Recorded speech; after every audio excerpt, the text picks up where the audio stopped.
What's poppin' YouTube? Today we're gonna be talking about how to grow your SMS list and actually convert those subscribers into customers. Before I go into any detail about how to grow your SMS list, I'm gonna just be talking about why it's actually important to have an SMS list in the first place. The main purpose of actually having an SMS list is to remind customers of your drop. Now imagine someone is on your page, they like what they see. Say they follow you, for instance. They could follow you, and on drop day, we all know Instagram doesn't push out your post to every single follower. So on drop day, you might post, they might miss the post for whatever reason. But if you have an SMS set up on your description, postscript, Clavio, whatever you use, if they sign up for that, they get a text immediately on their phone. Another thing is SMS lists isn't just for sending out campaigns, but it's also for having automation set up on your website, your page, whatever, where if a customer is browsing, they like what they see, but they're not ready to purchase yet, you have automation set up to, if they leave, like say 4 hours has passed, you have that automation where it just sends them a message, oh, we seen you were browsing one of our best selling pieces, and then they're like, oh, they remember it immediately, so now they might be ready to purchase. And I'm not sure if y'all could see, but this is my dashboard.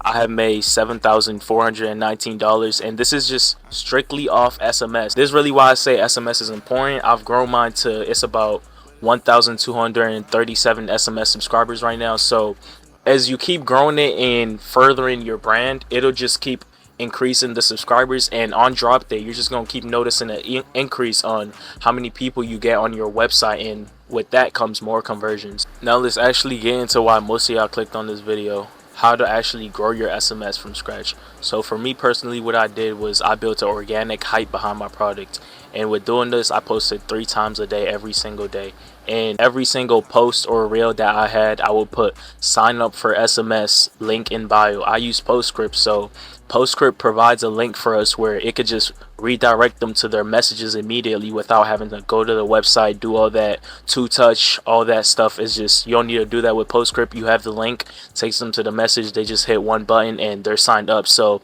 that's what I did. I utilized that a lot, not just on my post but also on my stories. Every 2 to 3 days I'm posting sign up for SMS, and you also want to have an incentive. So I had 10% off for whoever signs up for SMS. So with that, people are thinking, oh, I like this piece, it's hard, I want to get it, and at the same time they want 10% off, and they get reminded before everyone else who's following my account. So it's a win-win for everyone. You know, you're getting people to act immediately, and they're getting their discount and a reminder on drop day. This was just one way that I used to grow mine, and this helped me grow from 69 SMS subscribers, which is what I started with when I first started marketing for my tees, and I grew it to about 510 on drop day, which is what I had. And with this, a good way to actually gauge your drop is by using the 10% rule. So the 10% rule is, if you have say 100 subscribers, you only expect 10 of those subscribers to actually purchase when you drop,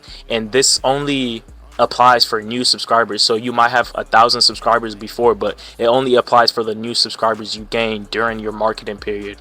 So for me personally, I had 510 subscribers, and out of that 510, I had 42 that actually purchased. And if you do the math, we could see that this is actually pretty close to that 10% margin. So I would say this is a really good way to gauge your drop and know how well your drop is going to go. And of course, this is just strictly organic. So if you want to gauge how well it'll do on say drop day, the first 3 days or something without ads yet, this is a good way to gauge that, because we know if you have ads, you know, ads aren't really, you can't really tell how your drop is going to go with ads. But if you have a hard piece and your creatives are really good, you have a lot of reels on your page, you have good engaging posts, you know your ads are going to do well. Also, in addition to the 10% rule, there's the 1% rule. With the 1% rule, you apply it to your followers. So if I had 100 followers, I would only expect, if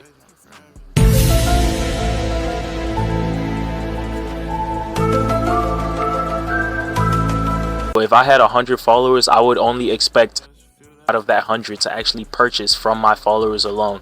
So this is why I always say followers don't really mean anything. They're good for social proof. It helps show people that you're a legit brand, you actually run a business, and people are actually buying from you. But it's not really a good way to see how many people are actually interested in buying, because they might be following just because they like your content, and that's literally the sole reason why they're following you. So you can't really gauge how well your drop will do based on your followers. Now, that's just one way of actually growing your SMS, but for me, what I did to actually grow mine from the 510 that I had on drop day to the 1,200 that I have right now is I didn't actually like it. My purpose wasn't to actually grow my SMS, but it was to actually get sales. So as many of y'all know, if you've been subscribed to me, I was running Facebook ads, and with this I get so many eyes on my page to where it's like they get on my page, they see my pop-up that says unlock 10% off or unlock early access. They're clicking that because they're interested in the product, they're interested in like future drops I might have. So as I'm just running ads, because I ran ads for about 3 weeks straight, so with this I gained about 600 plus subscribers just within those 3 weeks. So I would say that's another good way to gain it. But with this, you actually have to have a product on your website to where you're selling stuff. But another thing I heard that's really great, I haven't done this, but I plan on doing it in the future, is to actually have your website open, because I know a lot of people say to have your website locked, which is what I've been doing for my past drops. Is I would lock my website and then I would just have like an embedded password page that just says unlock 10% off, and then in addition to that I had my pop-up that also gave them an incentive to join my SMS. But what I'm trying to do now moving forward is to actually not have a password page and to leave my website open, but this time I would put my products as sold out. And by doing this, you're making them act faster. They see it sold out, they're thinking, oh, I want to get on this immediately if it drops next time. It's like a mental thing for them, and it really creates like a sense of FOMO, fear of missing out. So as soon as they're seeing that, they're signing up immediately. When you send out your campaign, they're acting immediately, and with this you can actually get more conversions. And the way to do this is to actually run a sales campaign through Meta. I know a lot of people say to run traffic campaign. Traffic campaign could get you a lot of SMS subscribers, but those SMS subscribers aren't actually targeted towards getting you sales. It's very broad, that it's just so many random people to your website. So if you want actual people who are willing to buy, you would actually run a sales campaign because they're willing to buy. It's called a sales campaign. So this is what I plan on doing for my next drop. Like I said, I haven't done this yet, but I've heard from people who've been running their brands for years that this is a great way to grow your SMS, build up that hype, make people feel like they're missing out if they don't sign up and if they don't act immediately on drop day. Now, the final thing that I did that actually helped my page grow as rapid as it did and helped expedite my SMS growth process is by actually boosting my posts.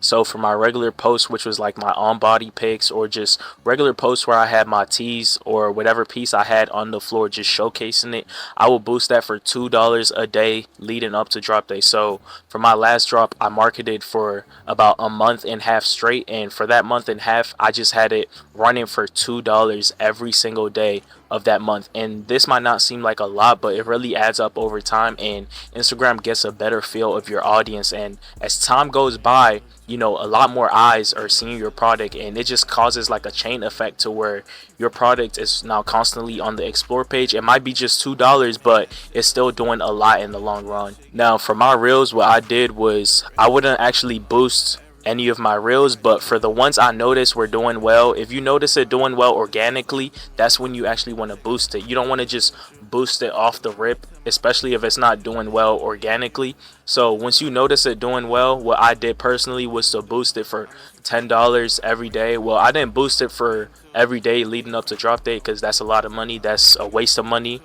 And like a lot of y'all know, boost is not that great for conversions. It's really for engagement, and at that point I was really looking for engagement since I'm a small brand, and I was just kind of looking to get more social proof. And with that, I was actually able to also grow my SMS list. So as you're boosting your posts, more people are following you, more people are seeing you. You're just gonna keep noticing a constant growth in your SMS. And with SMS, I see a lot of people try to rush their drops without actually getting anyone signed up to their SMS or anything, or people get like 100, 200, 300, 400 followers and they want to drop immediately. I would say you don't want to do that at all, because that's like a recipe for disaster. Your drop is gonna fail miserably if you do that. So a good way to gauge if your drop is gonna do well, especially organic, is by actually looking at your SMS, and like I said, that 10% rule, seeing how much people you have in your SMS list since the time you started marketing. So I would say if you can grow your SMS by like 400 to 500 new SMS subscribers from the time you started marketing to the time you actually stop marketing, I would say you're gonna have a decent drop. And that's gonna be it for this video, man. I hope y'all enjoyed that. I hope y'all actually learned some. And as usual, I'm gonna have my Discord linked in the description of this video. Y'all could join, ask me whatever questions y'all have. Y'all could meet other like-minded brand owners, especially if you're a new brand owner. No matter what stage you are in your brand growth process, you know what I'm saying, you could join that. Just meet other people trying to do the same thing you're doing. And that's gonna be it for me.